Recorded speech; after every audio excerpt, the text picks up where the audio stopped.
नमस्कार। आज हम बात करेंगे सरक्रीक की, क्योंकि हाल ही में सरक्रीक भारत के रक्षा मंत्री के एक बयान के बाद फिर से चर्चा में आ गया है। भारत और पाकिस्तान के बीच में सरक्रीक को लेकर पुराना विवाद रहा है। हालिया विवाद फिर से सुर्खियों में इसलिए आया है क्योंकि हाल ही में भारत के रक्षा मंत्री गए थे सरक्रीक का दौरा करने के लिए, और वो गुजरात के कच्छ क्षेत्र में गए, लेकिन खराब मौसम के कारण वो सरक्रीक के क्षेत्र में नहीं जा सके। लेकिन भुज में सैन्य अड्डे पर उन्होंने कहा कि जो खुफिया रिपोर्ट मिली है उस रिपोर्ट के अनुसार ऐसा पता चलता है कि पाकिस्तान इस क्षेत्र में सीमा पर अपनी सैन्य गतिविधियां बढ़ा रहा है। इसको लेते हुए, इस बात को गंभीरता से लेते हुए, खुफिया जो रिपोर्ट थी उसके बाद रक्षा मंत्री ने कहा कि अगर ऐसा करता है पाकिस्तान तो ये ठीक नहीं है, क्योंकि ये जो मुद्दा है इस मुद्दे को संवाद के माध्यम से सुलझाने के अपने पुराने विश्वास पर भारत अभी भी कायम है, और स्थायी रूप से इसका जो समाधान है वो इसी के माध्यम से निकाला जा सकता है। लेकिन फिर भी अगर पाकिस्तान सरक्रीक के क्षेत्र में आक्रामकता का प्रदर्शन करता है तो उसका करारा जवाब दिया जाएगा, और इतिहास और भूगोल दोनों को बदल देगा। भारत इतना सक्षम फिलहाल है। इसके बाद से सरक्रीक का मुद्दा फिर से चर्चा में आया है। तो आइए समझते हैं क्या है सरक्रीक का क्षेत्र और क्यों इसको भारत को और पाकिस्तान के बीच में एक विवाद के केंद्र के रूप में देखा जाता है। तो देखिए, पीछे आप यहां पर मैप देख रहे हैं। आपको सबसे पहले बता दें कि सरक्रीक का जो क्षेत्र है, बेसिकली आप देख रहे हैं ये है, इधर पाकिस्तान का सिंध प्रांत है और इधर आप देख रहे हैं भारत का गुजरात प्रांत है। इसी के बीच का ये जो क्षेत्र है, यहां पर इसी क्षेत्र को लेकर, जो कि एक निर्जन, एक दलदलीय क्षेत्र है, इसी को लेकर दोनों के बीच में विवाद है। तो विवाद का कारण क्या है इसको विस्तार से समझेंगे और इसके अन्य पक्षों को भी समझने का हम प्रयास करेंगे।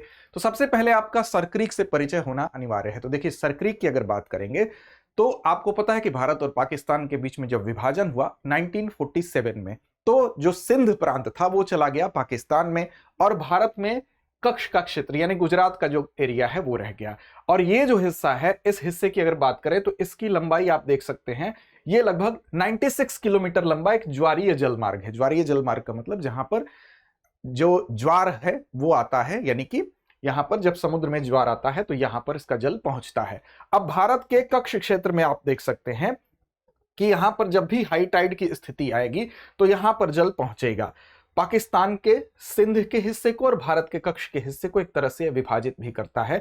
अब ये जो जल मार्ग है ये अरब सागर में खुलता है। नीचे का ये जो सागर आप देख रहे हैं ये क्या है? अरब सागर है। अब प्रारंभ में ऐतिहासिक रूप से इसको बाणगंगा भी कहा जाता था, लेकिन बाद में औपनिवेशिक काल में ही एक सरक्रीक के नाम पर ही इसका नाम बदलकर क्या कर दिया गया? सरक्रीक कर दिया गया, जो कि एक ब्रिटिश अधिकारी थे। तो ब्रिटिश अधिकारी के नाम पर इसका नामकरण सरक्रीक हुआ। इससे पहले यह बाणगंगा के नाम से जाना जाता था। तो यह स्पष्ट रूप से आपको सरक्रीक दिखाई दे रहा है। अब देखिए, सरक्रीक को लेकर दोनों देशों के बीच विवाद क्या है। तो देखिए, 1914 की बात है।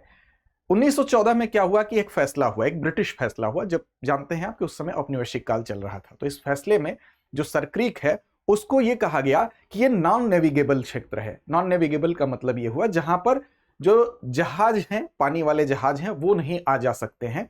और ऐसे क्षेत्रों में जो क्षेत्र नॉन नेविगेबल हैं उसको एक तरह से धरातलीय क्षेत्र माना गया। और यह मानते हुए जो सरक्रीक का जो क्षेत्र है वो क्या किया गया कि पूरा उसका विभाजन, ये वाला पूरा हिस्सा इस हिस्से में माना गया, यानी इसको उस फैसले में 1914 के फैसले में नॉन नेविगेबल माना गया। लेकिन भारत जब आजाद हुआ 1947 में, तो भारत यह कहता है कि दोनों देशों के बीच में जो सीमा निर्धारण है वो अंतर्राष्ट्रीय कानून के हिसाब से होनी चाहिए, यानी कि अनक्लॉज का एक थालवेग सिद्धांत है उस पर आधारित होनी चाहिए।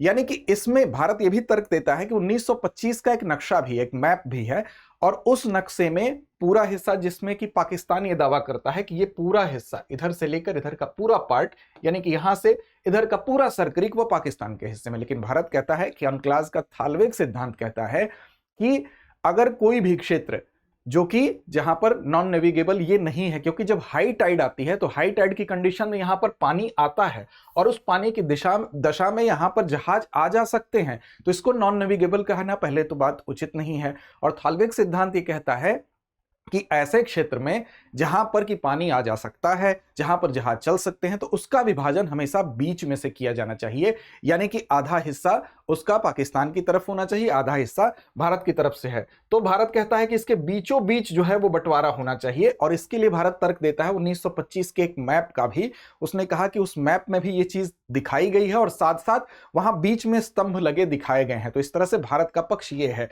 और हाई टाइड की कंडीशन में यहां पर पानी जाता है, इस तरह से इसको नॉन नेविगेबल कहना उचित नहीं है।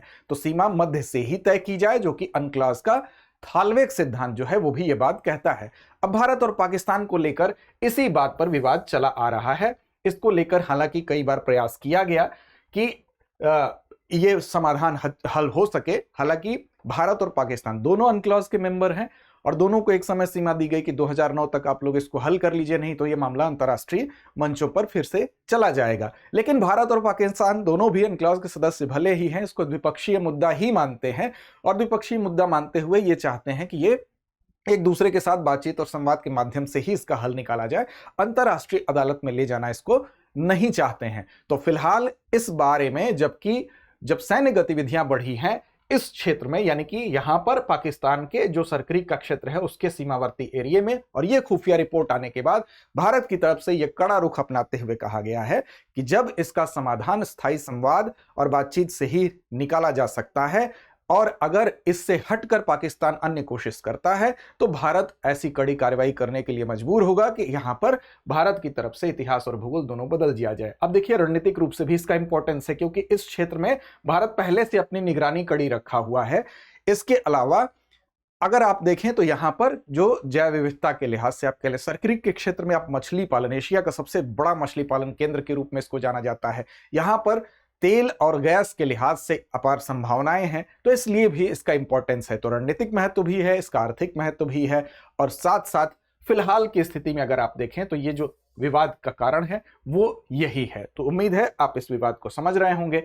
तो अंत में बारी अभ्यास प्रश्न की आती है और इसकी जिम्मेदारी आप पर छोड़ते हैं हम। इस अभ्यास प्रश्न का जवाब कमेंट बॉक्स में दीजिए।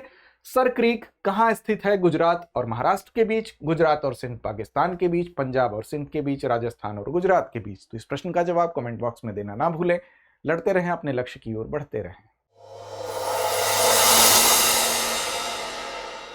अब एग्जाम की तैयारी को और बेहतर करने के लिए हमारे चैनल को लाइक, शेयर और सब्सक्राइब करना ना भूलें।